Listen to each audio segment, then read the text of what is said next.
Okay, there we go. I heard it coming out of there, which means we're probably good. Something will start. Roll Hopefully. intro.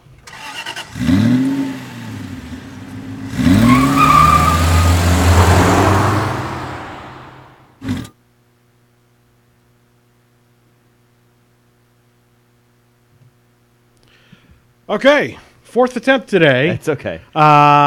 Sorry for besmirching the good name of YouTube. As it turns out, the problems we were having were a result of Frontier, my primary internet connection, being down. And I said primary because I have to have two because there's such a pile of shit. And that's what the Frontier FiOS. It all went to shit when Verizon sold it off to Frontier. It's funny because a long time ago, somebody, because we have Cox down in San Diego. So You have always, Cox as far as the eye can see. There's that. So they say, always trust your Cox. So that works. I suppose. But yeah, and then the backup connection is not the greatest, but it's a backup connection, so it makes sure that I can do work throughout the day. Well, now we're streaming and talking, and it works now. So I'm going to take out the headphones now because I don't need them, No. and I just look silly. But as you can see, Jeff is not here, so in his stead we have Jason Connor. The guy with the bad Boston accent for me. It's not gonna That's happen. not a Boston accent. That's just an abortion of human speech. It's pretty terrible. My accents, I don't do them anymore. It's just, I'm stopping that. Yeah. It's bad. It's not good for anybody, No. nor do I recommend anybody ever request it. Please don't. It's a molestation of the ears. Thanks for talking about that in yours. So Okay. thanks, appreciate it. Yes. So it's been about, what, 2 years? Something like that. So it's been a long time since You've I've had done a some podcast. vehicle swappage. Oh, yeah. Okay. So the Focus is dead. Focus, well, well, we started talking about It's in its like, afterlife in it's- TJ at this it's point, right? It's on its like third, I think it's on its fourth owner now. Fourth? Really? Yeah, it's like a fourth. Christ. I've heard from those who have actually owned it. I actually got like hit up about it, which is kind of funny. Okay, so when I first saw the picture of the car after, so the Focus, I had an accident. Yeah. Things happened. So And this was your Focus that had all of the mounting goodies. It was the R&D car. it was all that For the US market. It had the RL360i system from K40 on it. And what was it making crank? It was like two. I think it was like two. No, I know wheel. So it was about Yeah. 275, 280 wheel horsepower. So you were probably 380 wheel torque. 320, 340 Under the hood, crank. yeah. It was plenty fast. Yeah. For what it was plenty fast. And somebody decided to cut in front of somebody else and then slam on the brakes. And you killed the car at that point. I killed the car. And Cameron. you broke your hand. Yeah, my hand broke at the same time. Stupid steering wheel decided So to you hurt made me. the rational decision, and you've replaced that with several cars. Of the first one, Okay. I decided that at that time 11-year-old German performance convertible was the proper thing to replace it with. So I bought a Boxster S, 9871 Boxster S, as the replacement, the initial replacement. Yeah. And Now, is that the generation that still has the IMS issues? mine's an 05 build, so it does have it. Okay. It does. So I'm still driving it. It's fine. When the clutch goes, I'll probably do something with it, and I'm kind of feeling a little bit of chatter with the clutch. So, as it is, if the worst were to happen and the IMS went out on you, would you rebuild that motor? Or? 3.6 swap. Oh, okay. Not just make it bigger, making more problems. Okay. So I'd probably do that because the motor mounts are the same and that from the old Carrera S engine. So I would probably just put a 3.6 in it. Okay, so you have that. What Yes. else do you have at the moment? So at the moment, I just bought something a month and a half ago about that. So the second performance car replacement for the Focus. So instead of that, I decided to go a little dumber. well, you went full Texas. Oh, exactly. It's still registered there, and it's going to stay registered there. So I finally decided a C5 Z06 was the proper purchase decision for me, and it's awesome. I love this car so much. Yeah, well, it's very in a lot of regards, power wise and everything, it's similar to mine. It's pretty nice. But you don't have any suspension work yet done yet, It's do just you? lower the stock lowering bolts that you can do. So Yeah. it's just it's everything else is. Still Well, I got a stock set with of it. Bilsteins for you if you want them. I actually might take that. Okay, okay. That'd be fun. Yeah, That's because I'm easy. swapping LG coilovers. So that would be good. The Bilsteins and probably sway bars at some point. sway bars. And Yeah, links, yeah. that The may sway be something bars to are a say. nice upgrade on those cars. So the car itself, before we start, everybody, I understand, before you touch power, especially with a Corvette, you should probably do brake suspension. which none of that was done. It's not done. Lowered on bolts and Yep. wheels and tires, That doesn't count. but Tires, I'll give you yeah, because they're a big improvement.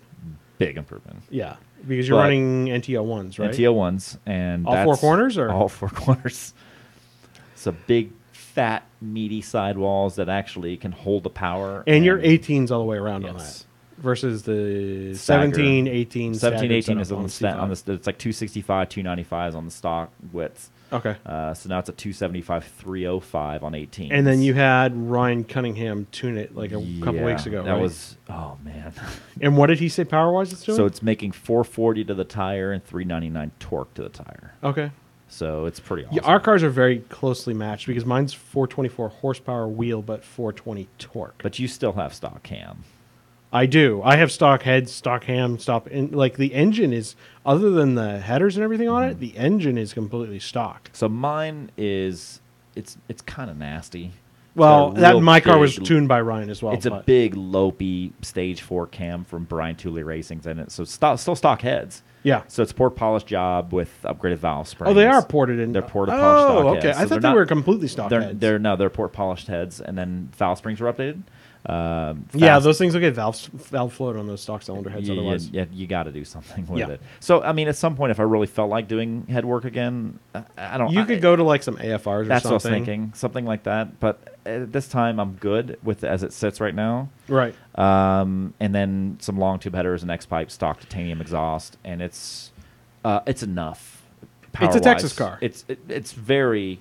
So here's I drove it around Texas, felt fine. Yeah. It was it felt very normal there, just driving around in the heat and everything. And then I start driving around San Diego, and I feel a slight bit guilty because it's obnoxious. Yeah. A little bit. It's an obnoxious car. It's that My Corvette's a bit obnoxious too. That's fun. But that was not my choice. I told when it went in for the exhaust work, I said, and it was an R&D car, and I said, don't go crazy on it. And then they gave it back to me, and it sounded like a trophy car. it sounds awesome though. It does, but it's like it's a little more attention that I'm comfortable with at this point in my life. Me, the irony, of course, saying I don't want attention, but I'm sitting here doing a podcast. But You're all about everybody. Look at me. Look what I've got. I know That's what you do. that's typically me. 100% you. I mean, look at this flashy T-shirt I'm wearing, It's just as I do just about every week. It's almost always just a black it cost shirt. $80, doesn't it? Well, it was $840, but that's a whole Or other thing. $8. Yeah, Either way. yeah.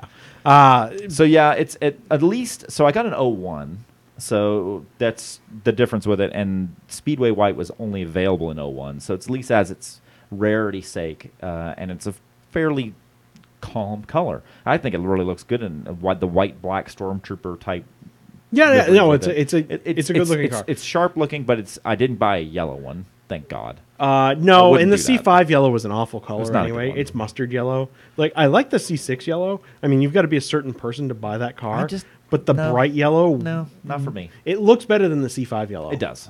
The C6 yellow is a big improvement, but the C5 yellow was just awful. It's got that and chrome taillight bezels. That's not necessary. Don't ever do that. No, or the chrome fender vents, or whatever other tacky things that It's not necessary. lots of Corvette buyers like That's to do. pretty bad. But it's a lot of fun. It grips real well.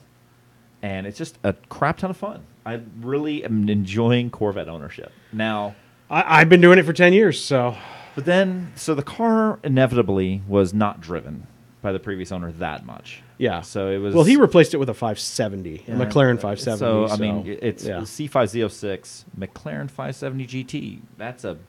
Okay. Yeah, And I makes like sense. that he bought the GT. He didn't buy the other one. The GT is the better of the two variants. Yes, it is. I would agree with Although that. the new long tail variant of it is pretty dope.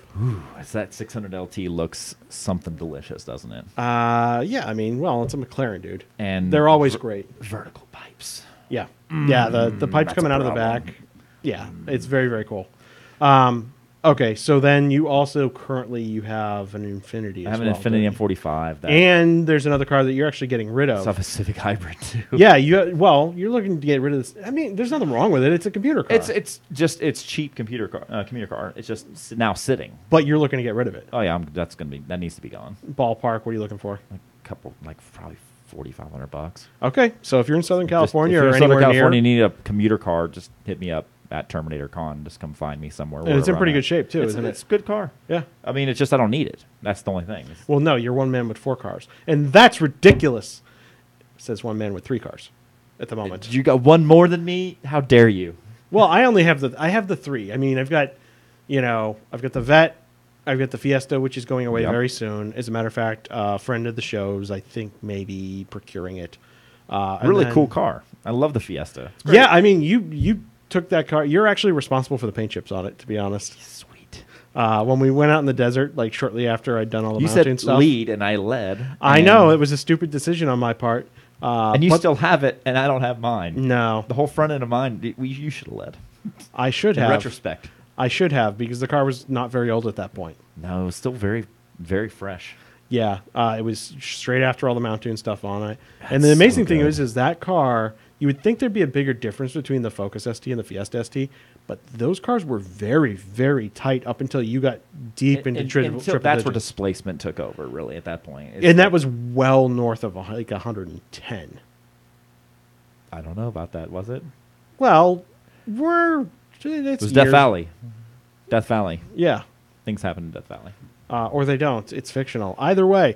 Imaginary place. So, yeah. yeah, it's been, it was interesting.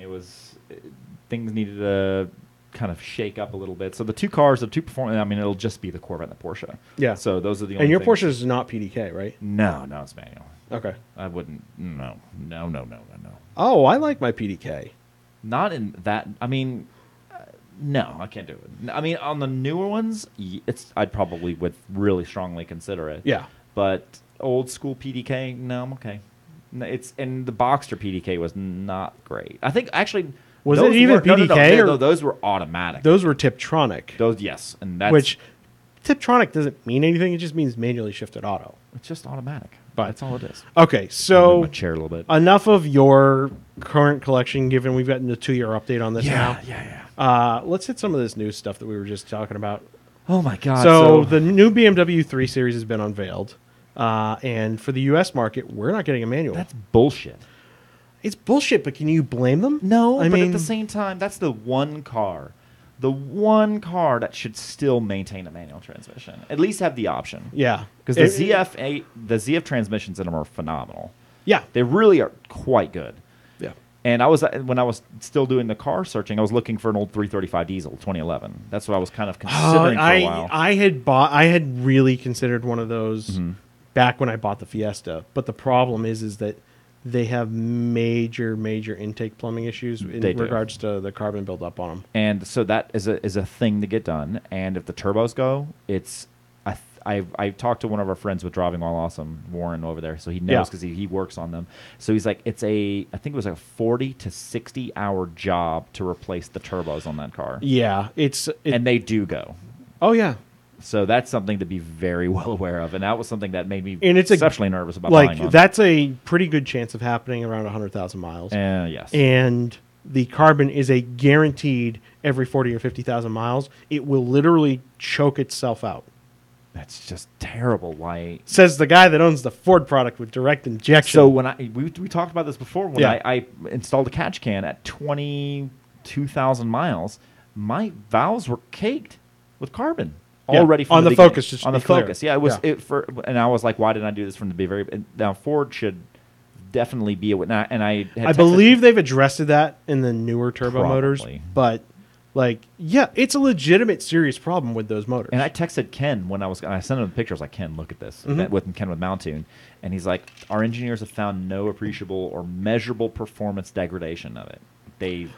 That's what he's saying. And he he's not says that, Ford. and I get that, and they're also very closely tied with Ford. So, but at the same time, I can't believe that a car that's going to have a ton, like your car, I could see where it wouldn't have a measurable performance difference on there, but like fast forward another 50,000 miles where that car's got 70 or 80,000 miles on it. That could and be like an issue. you've got crusty valves. That's- You can't tell me that's not going to be a problem. And the walnut blasting is only going to go so far. Yes, although here's the thing that I've seen is like good independent shops now. Yeah. What they'll do is they'll pull the intake off, and then they'll take like pick sets and like either some brake cleaner or some intake cleaner, squirt it down in there, and then this is a lot of times this is while the engine's already out of the car. Yeah. It's a bitch to do it while it's in, but use picks and basically a flashlight and go in there and just scrape it down like you do in dental work. That sounds like a bunch of bullshit for But nothing. at least that's an option that you can do. You can DIY. Yeah. But back to like we gone deep down a small rabbit hole there. But the 3 Series, like, it just bothers me that nobody not else in the segment was available. still doing it. I mean, the only other option was the Caddies. You could get a manual, and that ain't gonna last. I didn't like the first generation Cadillac ATS manual. It just felt sloppy and nasty. I don't know. And then I don't the think that was a V- Tremec in there. The V was The okay. V was good. The V was pretty good. The ATS V, great car in terms of like dynamics and everything. Mm-hmm. I just couldn't, for whatever reason, kind of get in sync with the power band on that car. I thought it was pretty. I don't think it was. It makes great power. Let me be very clear. I think it's still more linear than the M3 M4s. Oh yeah, 100%. But like, I just couldn't like for some reason in that car, I couldn't mesh with the way that the power delivery was and the shift points and everything to really get full Now, which one did you smoothness drive, out the of it. manual or the Oh automatic? yeah, it was the manual. It Okay, was the so manual. I actually think I like the gearing and the manual a lot more than the automatic. Oh yeah, the automatic is not great. It'd be good if they threw the 10-speed in it, but this is a car that's on its last legs. They're not but even. that's done already, isn't it? Well, no. This year is the last. I believe 2019 is the last That's year for sad. it, That's a and they're good only car. producing the coupe for 2019. But That's the next thing I'll say is I was always an M3 over an M4 fan on the new body. yeah, I think the ATS sedan is very good looking. Same thing with the M3 sedan, and then the C63s. I don't the even new know. M3 has been spied at the Nürburgring now, so that should be coming out. Let me guess. It looks like an M3. It's still the same. Yeah, I mean, It's just- for better or I'm- worse, they look about the same. I'm just not a fan. Every single time, especially modified. Good Lord, they sound terrible modified. Yeah, but I drove the dining cars. The dining cars they're really good. It's just in that generation, I would have much rather had the ATS-V or had the C63. The C63 Agreed. is dope too, but the driver's car was definitely the ATS-V. It was so good. Yeah. The turn in. I mean, I thought the only thing that really just bothered me again. Another thing with that was Q. Is just I'm so You happy know what that they was changed weird it. is Q like was terrible I in that had car. back to back. I had the CTS V Sport Yeah. and the ATS-V, and Q responded differently in them. Like in the V Sport, it was the newest rev, Yeah. and like it wasn't ideal, but it was perfectly usable. And then I got back into I had the ATS-V literally the following Yeah. week, and it was dog shit. Makes sense though. But to be honest, I don't really care beyond a certain like. I'd use it for the climate controls, and that was about it. Because otherwise, I'd plug in my phone, and CarPlay would take over the dashboard, and I no longer cared. You know what? Here's another thing. I don't know if this is going to be against popular opinion, but I think Cadillac's on the downtrend. I don't think they're killing off some of the stuff that they've got. The CT6 was a bit meh. It wasn't all that great. It was never really what it should be. It was never the proper flagship Cadillac that they should have been doing. No, the guy and I think he's already out. The guy that took over Cadillac for a while, because they're already moving it back to Michigan. They're taking it out of New York. And I just think it's back on the downward trend again, and that's sad because they could Well, have done something. the great. guy that they brought in to run the show really fucked things up for like a couple of years. And you're obviously going to be like 4 to 5 years behind the development cycle. Right. I think so it was we'll a see. big mistake killing the CTS name, because the CTS V actually carries a bit of cachet, at least amongst performance enthusiasts. The newer one was good. The V's, like, say what you will about the rest of the Cadillac lineup, but across the board, the V's have had very positive things associated with them for a long time now. But we'll see. I mean, we're prejudging the CTS V Sport, or CT6 V as it is now. It was going to be a V Sport, but it's a twin turbo dual overhead cam V8. It might be really good. We're prejudging, man. I've lost my lust for Cadillac performance vehicles. It's just the CTS-V is good, and it's just I'm just not really feeling it much anymore. It just doesn't seem exciting. It's something. About it is just they're not building anything that they were trying to get the younger audience. They did, to a certain point they did, but they never really. The ATS-V never really came to fruition on all levels that it should have come to. I really think the ATS-V would have been amazing in a second generation. That's the thing. Is Caddy is a brand that needs iteration, right? Mm-hmm. They always get it. Like the first CTS-V was good and it was really cool, and it was a legitimate M5 competitor at the time, but it had its downsides and the interior wasn't great. No. Second gen CTS-V came around. The interior was much improved and it was batshit crazy. And that's always going to be the famous generation because you get a wagon with a manual, or just a sedan with a manual, or they had the coupe too, which was very distinct looking. And what's funny is I was talking to Ryan about these because it was that seems to be the one car that people can make stupid power out of them. It's the modern Grand National, and it's just difficult to find non-clapped out ones unless you're really going to pay for it. They're all everybody's buying them. I would say them in the $20,000 range. 80,000, like 80% of them are automatics too. Yeah, which I want nothing to do with in that car. True. I actually saw a really beautiful one when I was in New York last week. There was a CT right by One World Trade Center by all the memorials there. There was a minty CTS-V manual wagon, and I'm like, what color? I think it was gray. I dig that, whatever the black diamond, the pearl, the flaked diamond black paint that they had. Yeah. Oh my god, that color was. Well, the last V Sport I had that paint on it. That black with the black wheels, the shit looks tough. But I'll tell you right now, the best bang for the buck right now is V Sports. I would agree. Because it's the LF3 engine, so it's almost exactly the same motors as in the ATS-V, and they're 440. They're 420 factory. Yeah, they are. They're 420 factory. They're a tune away from 550. I took one of those around Big Willow at an MPG track day a couple years ago, and the V Sport, I was like, okay, this is fun. And it fun with that car. It shares. It's the only one in the GM lineup, and it's the only other car that shares the transmission with the old ISF and RCF. So it's like, it's not the world's greatest transmission, but it ain't bad. There are worse. That is a car that is very easy to accidentally go on the highway and look down and go, oh, I'm doing 120. Oops. Like, some cars have those settling in speeds. I love it. That car does it very, very easily. But anyway, enough on caddies that are dead. So what else is some of the red eyes, Challenger red eyes are starting to come out.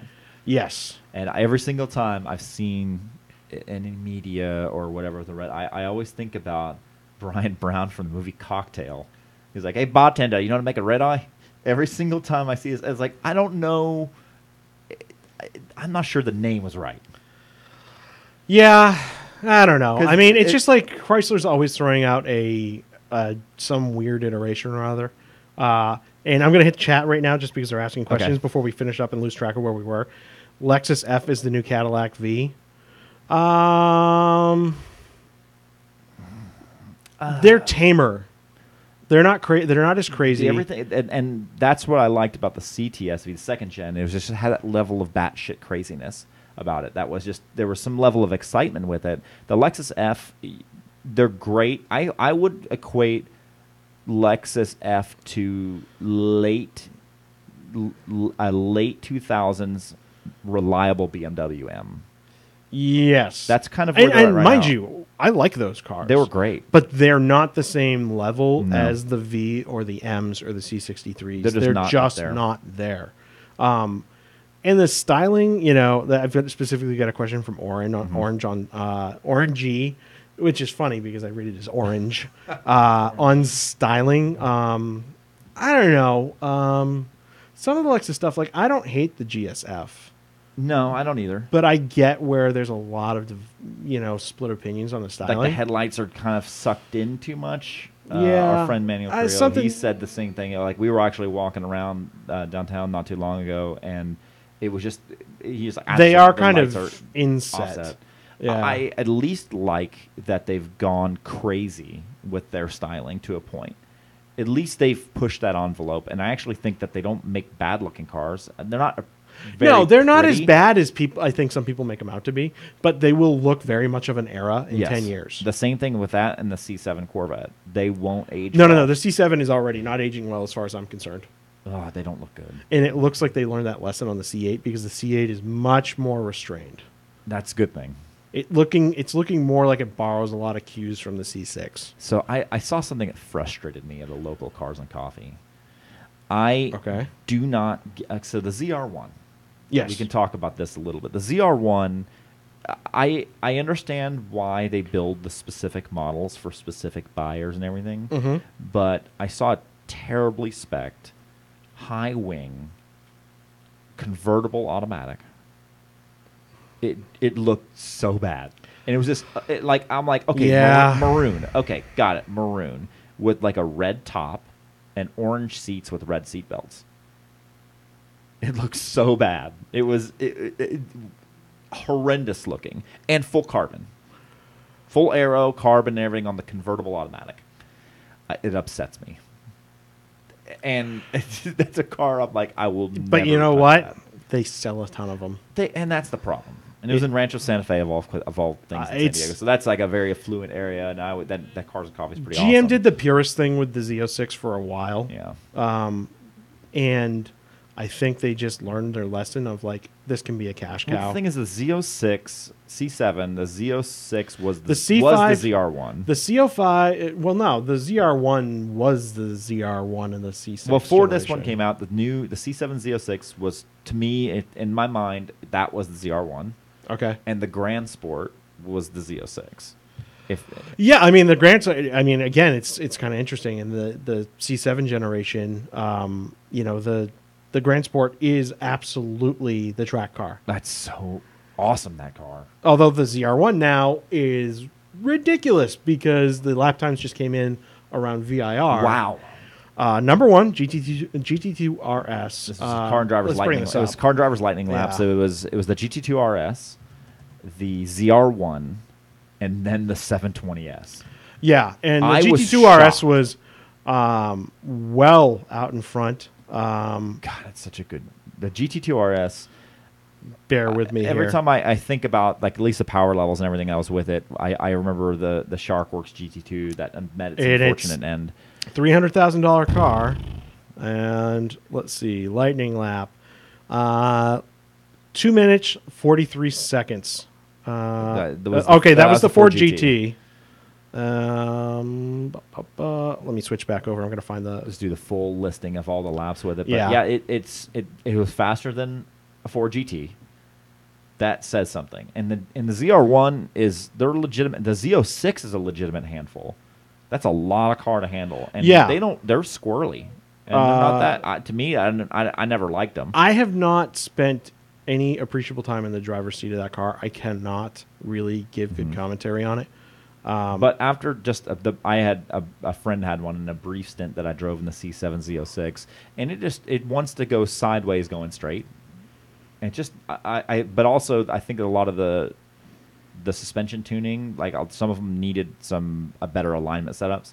I know that you can set those cars up, but sometimes from the factory they weren't that great. So you definitely need to adjust your own alignments with the Z06. Okay, so here we go. I've heard that they were not very good. I'm going to switch over right now Go for to it. here are car and drivers lap times, and here we go. Nuts. We've got the Nuts. Porsche GT2 RS at 2 minutes 37.8 seconds, which is ridiculous because the next closest, and mind you, look at the price differential. We're talking a $300,000 car to a car that's in the Everything in the 250 up class Yeah. is already in the top five. the With the exception of ZR1 the at ZR1. 239.5, which came ahead of the McLaren 720. But I'll tell you right now, that 720, anybody can get in, and I won't say get close to that, but anybody could be able to get in that car. The same thing with the GT2 and Yeah. be able to do something similar. There's no way mere mortals are going to get any kind of time in that. So ZR1. here's the crazy thing: is like, look at this is how far we've come in a year.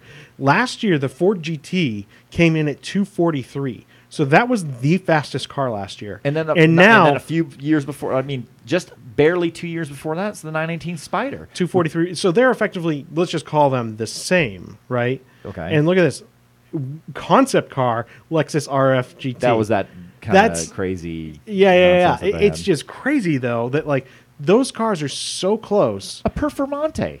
Yeah.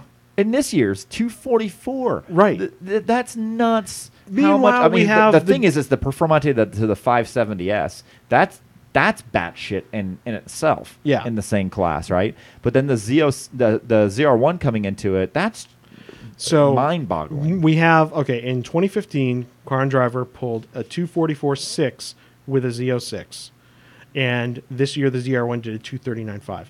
They did basically 5 seconds faster. It's ridiculous. And that's and VIR is not for the faint of heart. Just either. for reference, the ACR does it in 244.2. No, that's that was the couple the year after the Z06. And they were setting in the ACR, they were touting that they were setting lap records everywhere. The 488 GTB did it in 245, and this year the Ford GT did it at 245. So no, that was last year's. This year, no, right here, Ford GT. So why do they have Ford GT because they twice? retested it again this year. They retested the Ford GT again this year, and it did it in 245. So the Porsches and the McLarens and the Corvette completely waxed the Ford GT already. Yeah. What the hell is going to happen when Chevy goes mid-engine next year? See, the Zora or whatever it's going to be called. No, it's just going to be the Corvette. They've done every single thing that they can do with a front-engine rear-wheel drive car. Which is clearly a lot. And look at what's the next fastest is, I mean, the RCF GT concept, whatever. That's 12 years ago now that they had that around. But then the ACR was there next. That's it. And the ACR was a 244. And that's fast. Yeah. The Camaro ZL1 is at 245. The Camaro ZL1 was 0.2 seconds slower than the Ford GT. Where's your money going? I don't know what it is. Here's an interesting one, and this is a car I know very well just because my friends built these things. The Mosler MT900S did it in 245 in 2008. And that's purpose-built. That's in 2008 they did that. That's a purpose-built car. That was a race car. Straight up. Race car. Only to slay lap times and that's not a major manufacturer. I just find it interesting that that's on the list here just because of course. It's a weird nostalgia thing because literally my friends built those cars. So it's kind of fun just to see that. But that's impressive. It was tooled on 245. That's pretty awesome. 8 years ago. Oh my goodness. Very cool. Yeah, I think the mid-engine Corvette, because the chassis. Now the only thing that they can probably build a proper race. They've been doing those, whatever, in World Sports Car and then Daytona prototypes and things like that. That was going through. Is that through ALMS? Maybe I'm wrong with that, but. The Daytona prototypes, the Corvettes, they were doing the mid-engine setups on those. Yes, I think so. So there's that, but that's nothing really that they're going to be getting a lot of raw data from. But no. It's very early in that. I mean, but it's just amazing how fast this stuff is getting. I we're talking Ford made a mistake, and they were throwing EcoBoost and trying to say, we want this specific aerodynamic car to be able to fit the V6 turbo. I really think they should have gave up on some of the aerodynamics and did a Voodoo engine and twin turbo that.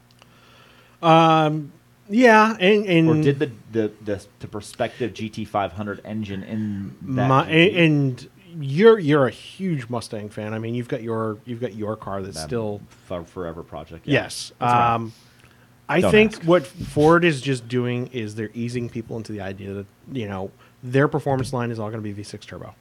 So when's the Mustang going to drop V8s?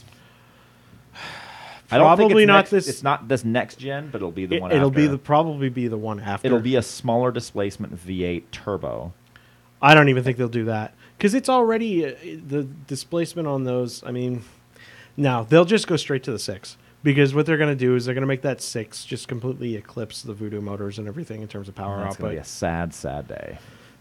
It's where it'll go, and at some point we have to decide we're not going to fry the planet. So, You know. Well, I mean, if we last that long, so Yeah.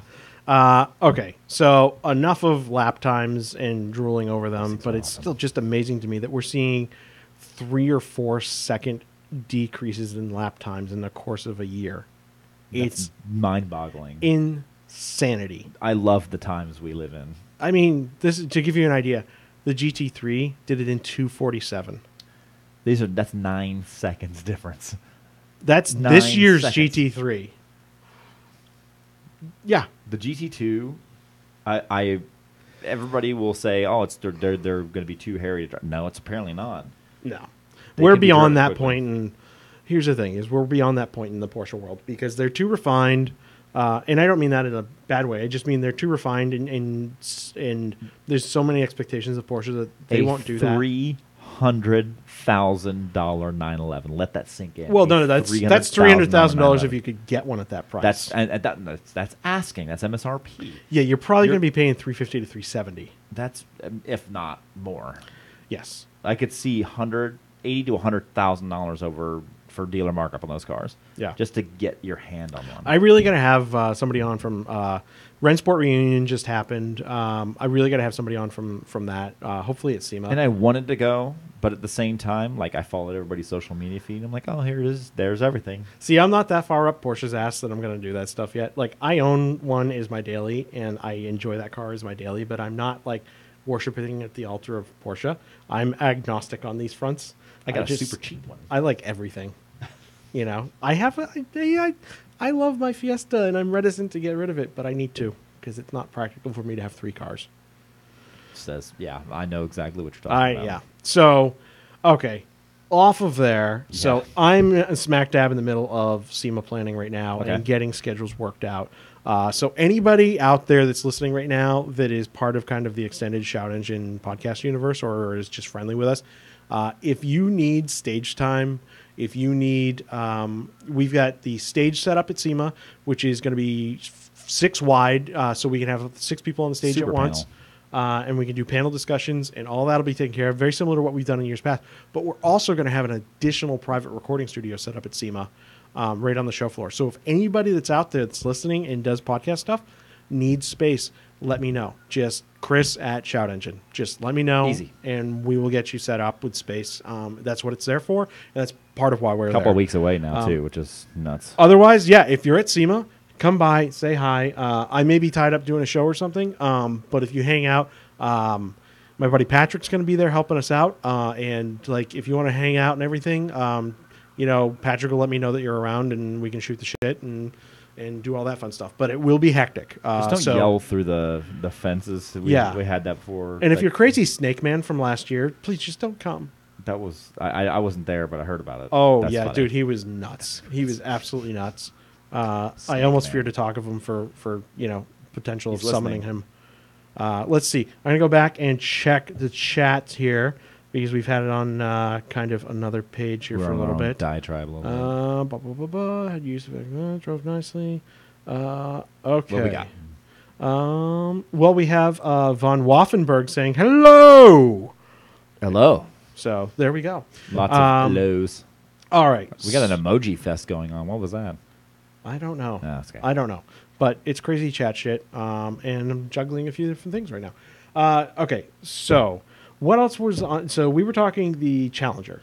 Okay. Okay. So tell me about this car because I pay admittedly almost zero attention to Mopar stuff because there's like a new Mopar variant every Mopar 15 no car? minutes. No? Okay. That's, I don't hate know- them. It's just like a lot of the stuff. Like I've had bad experiences with Mopar stuff. So like my opinions are a little soiled, even though I realize that that's not fair.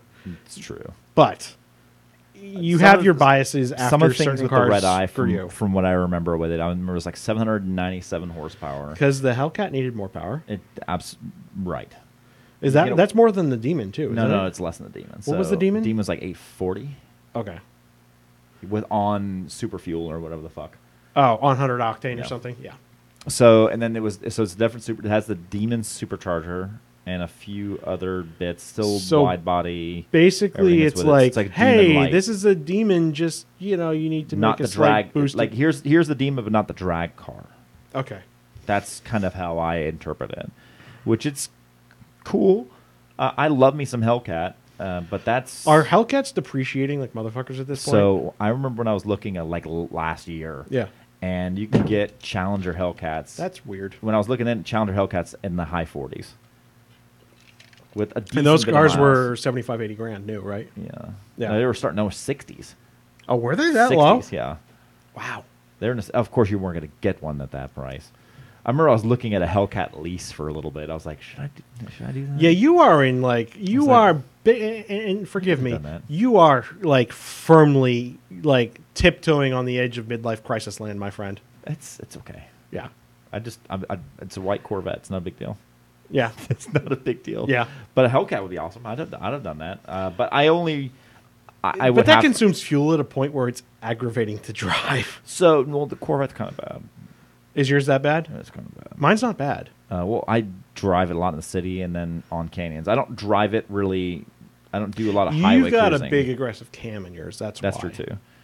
On the highway, if commuting, when I have tested it, and I'll get between 25 to 27 on the highway, as it is, which is good. Yes. But for average, I think when I drove it this weekend, I just kind of just needed to glance at what I'm just like, let's see what the fuel economy looks like. I haven't reset it in like 2 or 3 tanks. Does yours actually have the thing that tells you on the dash what the economy is? I didn't know the C5s had They that. did. They I never had had a C5. I was at 11.9. Oh. Even in city driving, like a mix between city and highway, I can average like 17. But I'm not light on it. I'm always No, driving you hard. drive like a dick 100% well, of the time. I mean, if I'm going to drive it, I'm driving like a dick. Yeah. Because that's it. The Boxster does like 20, 21, which is okay. Yeah. I will say the thing I miss about the Fiesta is how relatively good on gas it is compared Focus to was the same The thing, too. Macan is atrocious. See, I drove the Focus for the most part with no regard. Yeah. And it was between 23 to 25 in that car. Oh, my Fiesta was never that good. Well, I also drove a lot of highway at Yeah. that time. So it was a lot of highway cruising. So it was like 40-something miles. But, I mean, you don't buy these cars for fuel economy. As long as you just get the multi-purpose nature of the hatchbacks, and actually the turbo hatchbacks are actually pretty good in a certain sense. Mine averaged like 18 around town, which is bad for 1.6. Well, it's 1.6 with a snail on it. Yeah, and it's always in boost. Okay, so chat. Okay, here's a couple of things coming Okay. in. Chris Limbright, as far as Borla, we have been assured the Borla loudness situation has been fixed because they got in big trouble. What with was going Siemens on? last I'm year. not aware of this. Last year, Borla's booth was directly next door to Magnaflo's. Oh, that, okay. And yeah, they yeah, were yeah. pissed at us. And from there, like, they were pissed and they didn't want to be next to Magnaflow, which I understand, but they acted like petulant children. So they tried to blasted. They sound. blasted exhaust noise from their video at our podcast the entire week we were there. That's just. It was a very dick that's move. Such a big dick move. On that. Yeah. But from what Foulest I move on understand, cable. That's they terrible. have been that. I don't think we're going to be right next door to them again, and they were warned about that because they got in trouble. Good. So let's see. Chris is saying his Fiesta ST averages 24 and a half with 24 miles to the highway every day. You in don't city drive hard driving. enough. I have the mount tune stuff, everything mount tuned done on my car though, so Yeah. that's probably the difference. Let's see. And then we've got Peter saying his Mopar has dropped like a rock. In the bet Canadian it. market, his 13 Charger RT with everything loaded, right, is down to 25,000 Canadian. So that's like what, $350 here? It's $1.75. I think that's like, I want to say like $18,000 here or something That's like terrible. I'm sorry. that. I'm sorry, dude. That's some bad depreciation. I remember looking at these because I remember when Patrick and I were looking, we're like, what's the best like highway blaster for the money right now? And we were looking this up, and it was between the 1314 GT500 and the Hellcats. They were in the similar price range at that time. Yeah. The Challenger Hellcats and those. And they were, I'm sure we can go probably look them up right now. I don't think that they would be out of the 40s, but I would say mid 40s to low 50s for a Hellcat. And considering that they're a couple of years old now, I would say that that's pretty decent. Yeah, although the other one that's really kick-ass at that price is getting yourself a ZL1. Oh, I remember when I was looking around too, because I'm always looking for dumb shit to buy. Apparently, that's what I do. Yeah. And the first year ZL1s, I think they were 2012. I like to say this. Something like that. So the 2012 ZL1, I found one with it was like 15,000. This is, mind you, this is about 2 years ago when I Yeah. was looking at it. It had like 15,000 miles on it. It was 31 grand.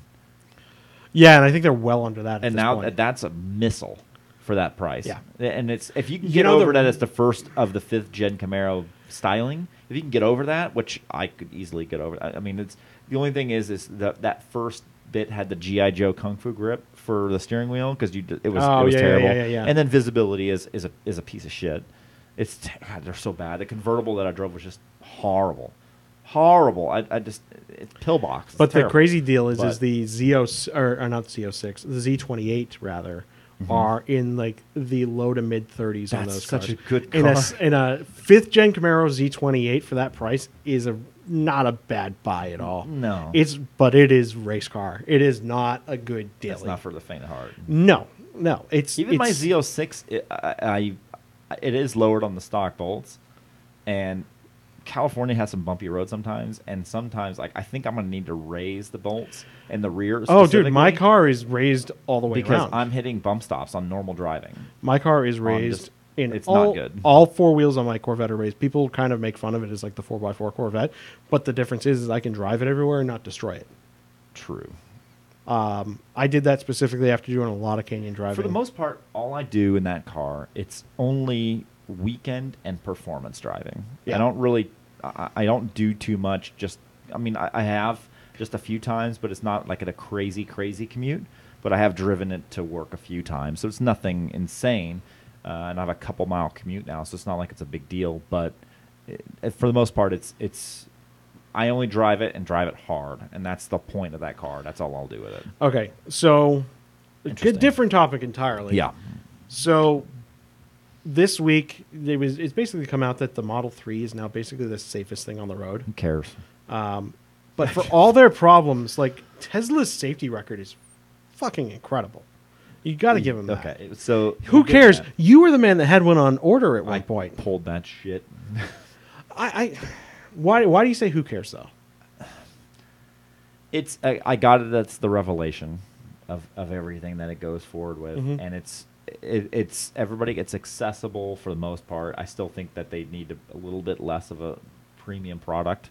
They brought the Model 3 out as here's the entry level, but no way that you equip it is any less than 60 grand. So that kind of is Really? if you don't get anything that you would want in the car, the car's not less than 60. I mean, you start getting extra stuff into I thought it. you could get pretty decent in like the low 40s.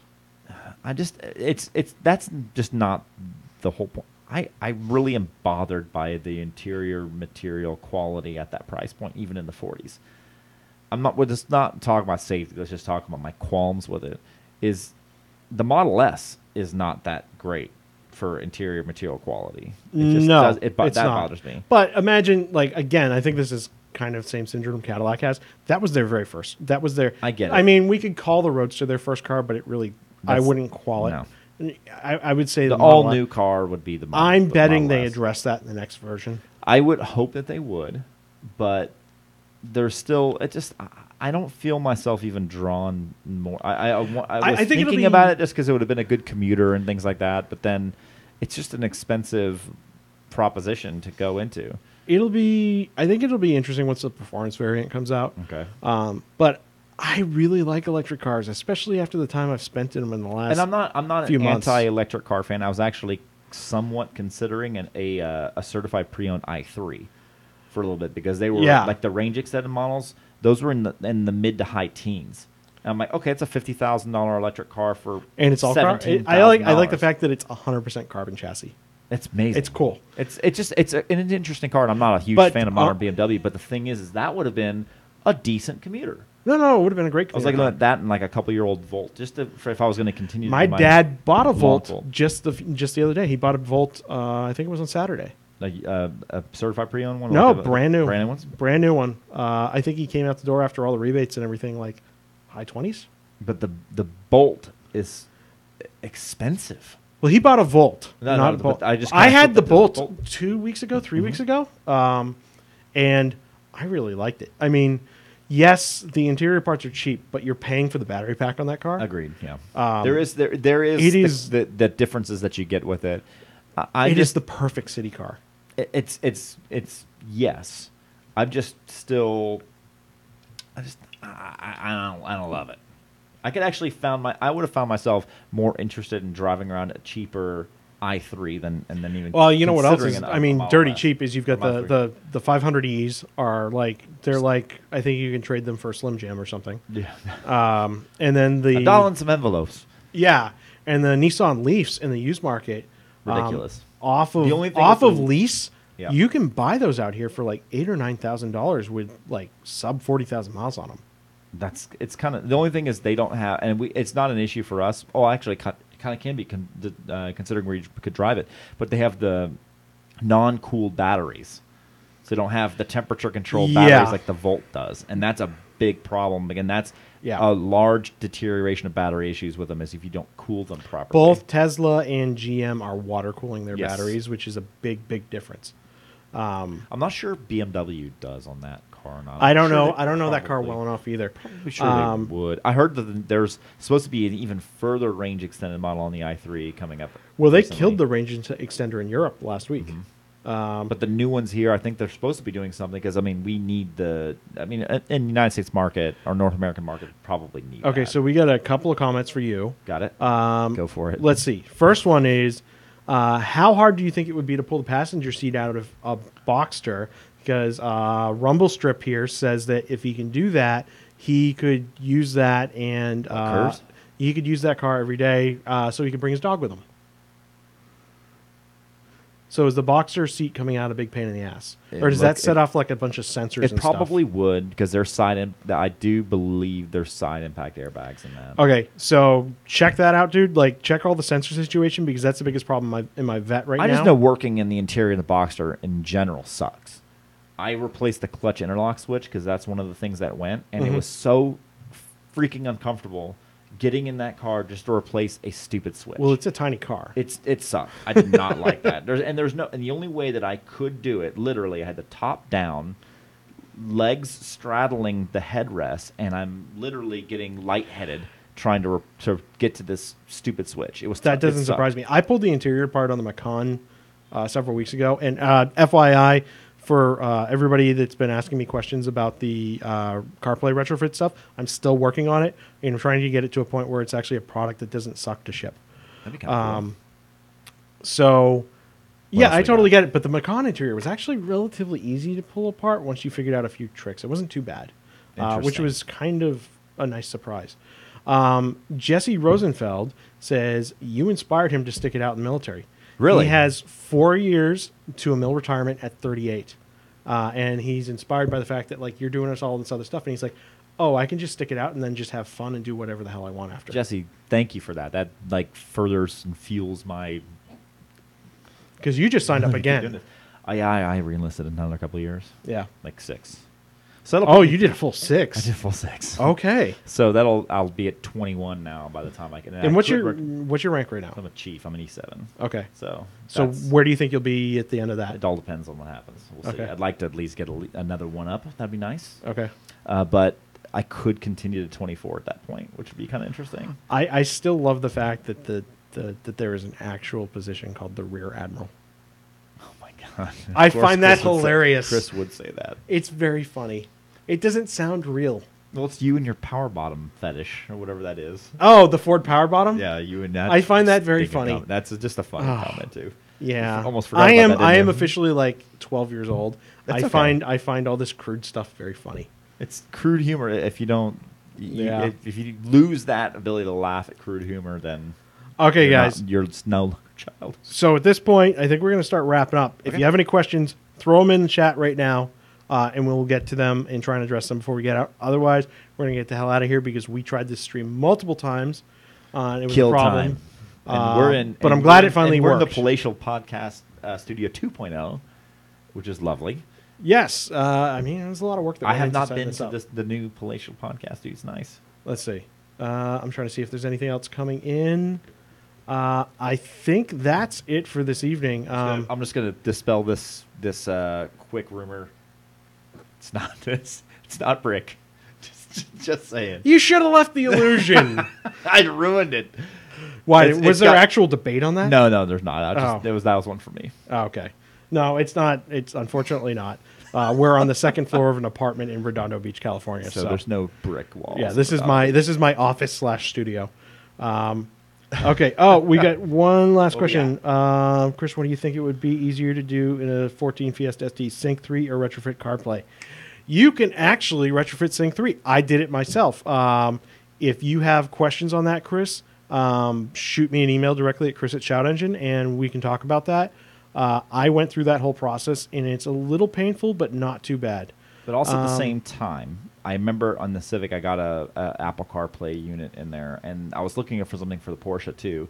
And on some of the cars that you would require AC integration systems, because sometimes the screens, like the Infiniti, that car has all the controls and everything for viewing your climate control in there. So some of those you can do an OBD2 system where aftermarket head units will integrate that. Yeah, they'll work into the CAN bus and everything.